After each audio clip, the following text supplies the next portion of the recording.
berdintasun politikoak momentu garrantzitsu bat izan zuen gure nazioan, Bigarren Errepublika. Errepublikan emakumeok hautagai izateko eskubidea eskuratu genuen lehenik eta ondoren 1993an hauteskunde libre batzuetan parte hartu ahal izan genuen.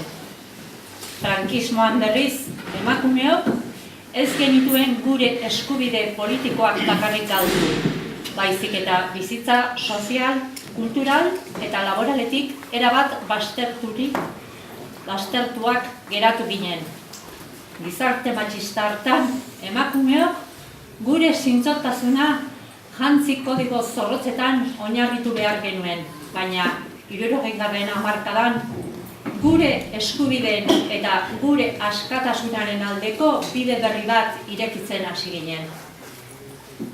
1969 urtean, apirilaren 3an, Euskaldunon gehiengo handi baten lehenengo aldiz bozkatu ahal izan zuen udal hauteskunde batzuetan bere udal demokratikoak eraikiz. Eta garai hartan, 40 urte beltz pasa ondoren, emakumeok gure eskubideak berreskuratu genituenean, Bittori Zeberio eta Arantxa Sorondo bi emakume abertzale, Euskadi eta euskera maite zuten bi emakumeek erabaki ausarta eta bikoitza hartu zuten. Kandidatura politiko batean parte hartu eta lehen postuetan joan gainera, kargu publiko izango zirela jakinda.